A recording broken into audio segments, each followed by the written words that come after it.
करें अगर 2D arrays की, तो हम 11th-12th में मैथ्स में याद करें तो हम एक स्ट्रक्चर पढ़ा करते थे जो कुछ ऐसा दिखता था। इस स्ट्रक्चर को हम कहते थे मैथ्स के अंदर मैट्रिक्स। मैट्रिक्स में क्या होता था, कुछ रोज होती थी, कुछ कॉलम्स हुआ करते थे।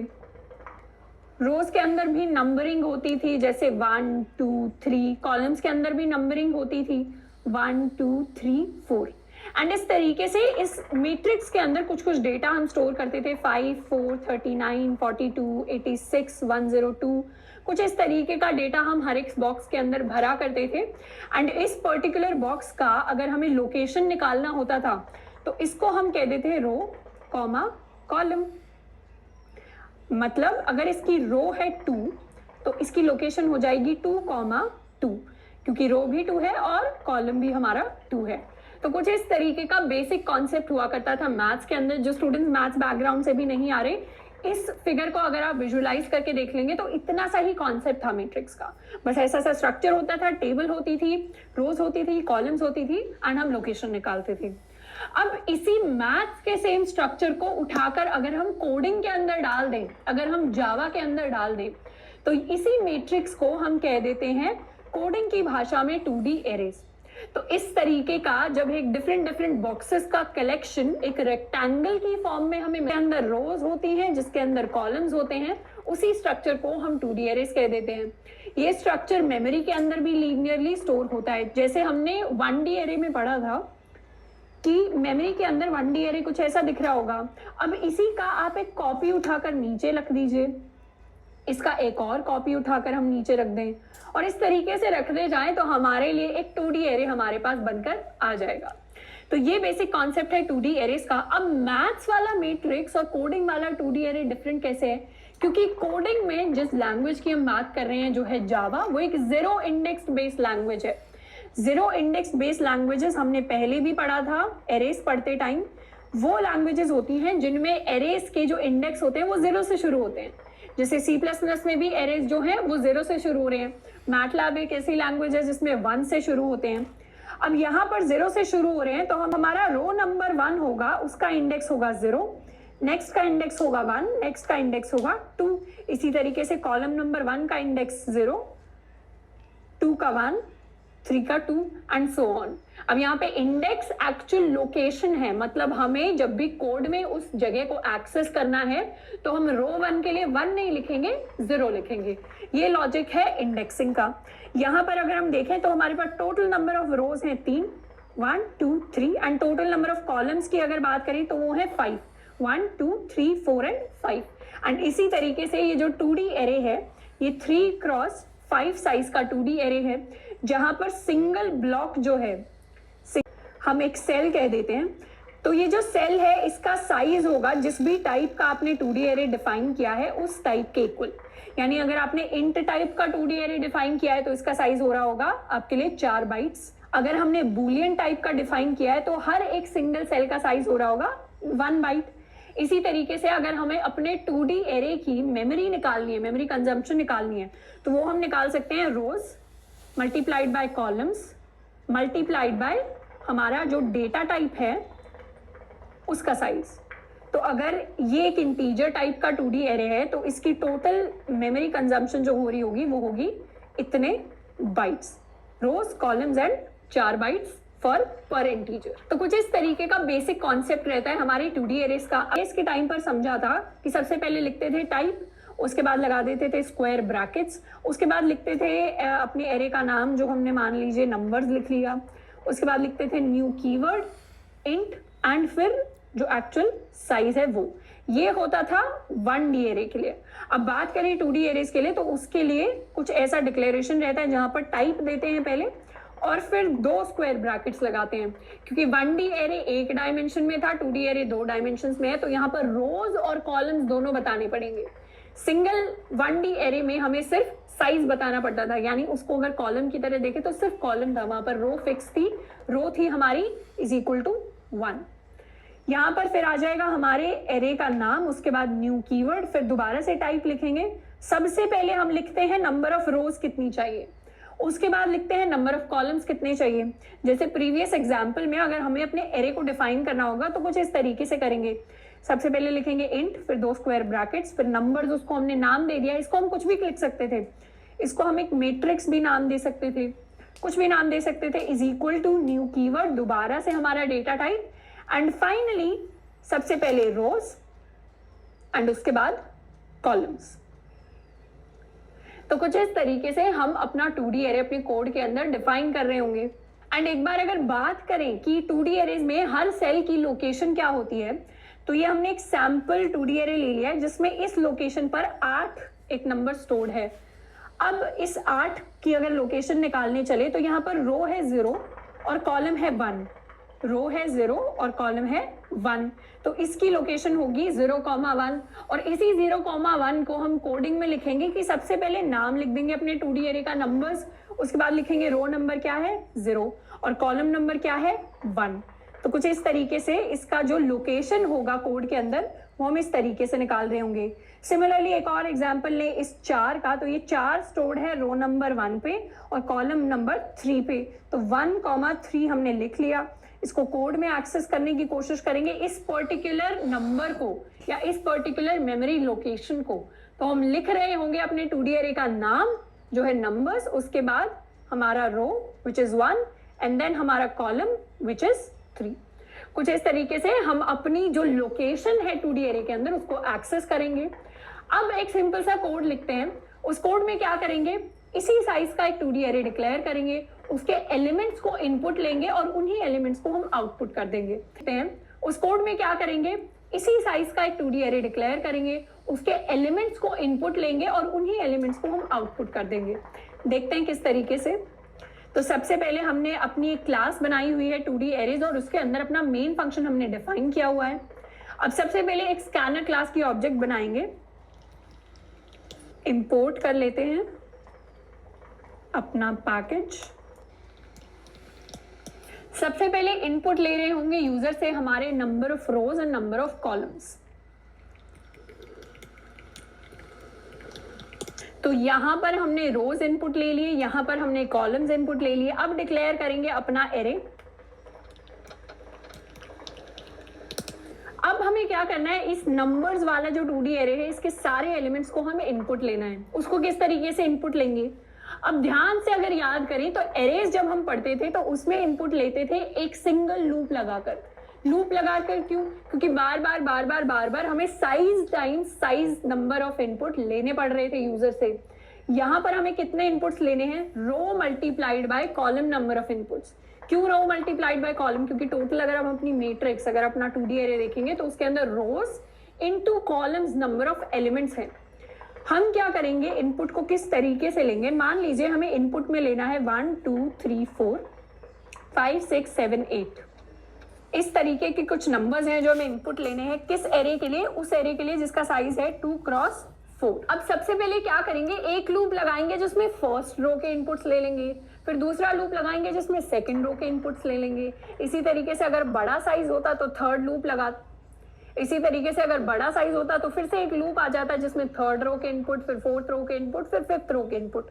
तो किस तरीके से हो रहा होगा, for int i is equal to, अगर हम 0 से लेकर कहां तक जाएं हम 3 तक, तो फर्स्ट रो इनपुट हो जाएगी। And for int i is equal to 0 से अगर 3 तक दोबारा जाए तो सेकेंड रो इनपुट ले लेंगे। अब हमने ये जो कॉन्सेप्ट है, बार बार चीज है जिसमें हमें बार बार लूप्स को रिपीट करना पड़ रहा है, ये चीज हमने पहले भी पढ़ी है जब हमने पैटर्न्स के बारे में बात की थी। तो यहाँ पर हम एक तरीके से क्या करने वाले हैं, एक तरीके से यूज करने वाले हैं अपने नेस्टेड लूप्स। अगर नेस्टेड लूप्स नहीं पता आपको क्या होते हैं तो लेक्चर्स में पैटर्न्स वाली जो वीडियोस होंगी, 2 वीडियोस हैं, उनमें से अगर आप फर्स्ट वीडियो भी देख लेंगे तो भी सफिशिएंट है, वहां से समझ आ जाएगा नेस्टेड लूप्स क्या होते हैं। पर यहाँ पर मतलब 2D एरेज को करने से पहले हमें अंडरस्टैंडिंग होनी चाहिए नेस्टेड लूप्स की। नेस्टेड लूप यानी एक लूप के अंदर दूसरे लूप को रखना, और ये जो बाहर वाला आउटर लूप होगा ये एक चीज कंट्रोल करेगा और अंदर वाला जो इनर लूप होगा वो दूसरी चीज कंट्रोल करेगा। कुछ इस तरीके से हम 2D एरेज के साथ खेल रहे होंगे अपने नेस्टेड लूप्स को यूज करके। अब एग्जैक्टली बात करें कि नेस्टेड लूप्स को कैसे यूज कर रहे होंगे। अब बाहर वाला जो आउटर लूप होगा उसको यूज करते हैं कंट्रोल करने के लिए हमारी रोज। तो बाहर वाला लूप कुछ इस तरीके से होगा, int i is equal to 0 to 1, क्योंकि 0 और 1 सिर्फ 2 ही रोज हैं। और अंदर वाला जो इनर लूप होगा वो कंट्रोल करेगा हमारे कॉलम्स। यानी यहाँ पर लिख देंगे for int j is equal to 0 to 3। तो बार बार हर रो के लिए हम सारे के सारे कॉलम्स वाले एलिमेंट्स को इनपुट ले रहे होंगे।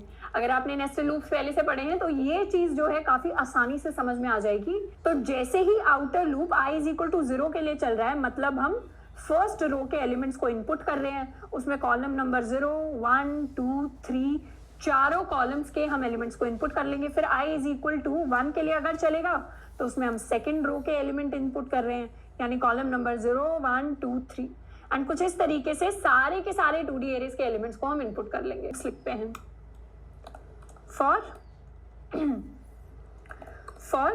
Int i is equal to 0, i जब तक लेस देन हमारा रोज नहीं हो जाता i को करते रहेंगे प्लस प्लस।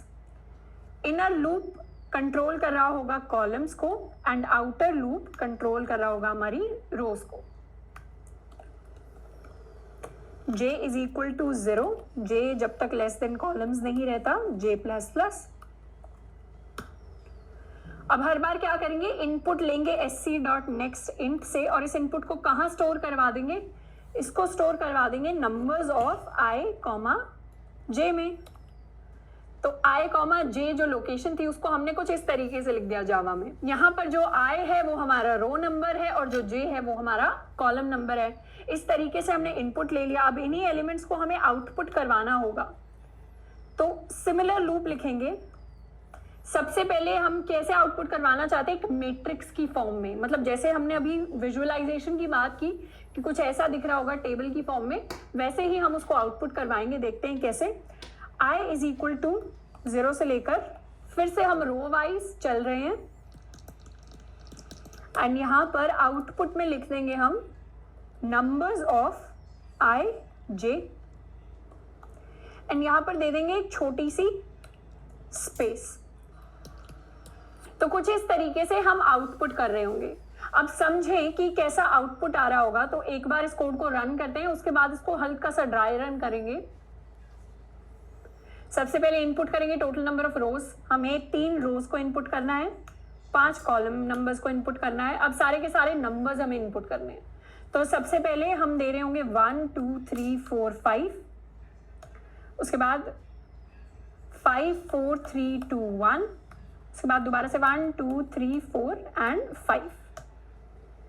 तो ये हमने दिया था अपना 2D एरे इनपुट और ये हमारे लिए हमारा 2D एरे आउटपुट होकर आ गया, वैसा का वैसा जैसा हमने इनपुट किया था। अब इस इनपुट स्टेटमेंट को तो हम समझ गए थे, आउटपुट स्टेटमेंट्स को कैसे समझे। हमने रो वाइज और हमने एक एक रो पर जाकर फिर उस रो के एक एक कॉलम के लिए उस सेल को प्रिंट करवाया और हर एक सेल को प्रिंट करवाने के बाद हमने एक स्पेस दे दिया। यानी ये 1 प्रिंट हुआ, फिर एक स्पेस आया, फिर 2 प्रिंट हुआ, फिर एक स्पेस आया, फिर 3 प्रिंट हुआ, फिर एक स्पेस आया, फिर 4 प्रिंट हुआ, फिर एक स्पेस आया। और जैसे ही लास्ट एलिमेंट आ गया, मतलब 5 आ गया और हम इस लूप से बाहर निकल रहे होंगे, तो उस पॉइंट पर हम एक नेक्स्ट लाइन प्रिंट कर देंगे। यानी अगली जो रो होगी वो नेक्स्ट लाइन के अंदर प्रिंट हो रही होगी। तो कुछ इस तरीके से हमने अपने 2D एरे के सारे एलिमेंट्स को इनपुट लेना भी सीख लिया है, आउटपुट देना भी सीख लिया है। अब एक सैम्पल क्वेश्चन करेंगे और थोड़ा सा और अंडरस्टैंडिंग बना लेंगे कि 2D एरेस काम कैसे करते हैं। अब हमें क्वेश्चन गिवन है, क्वेश्चन में है take a matrix as input from the user. यानी हमें एक 2D एरे ही यूजर से इनपुट लेना है।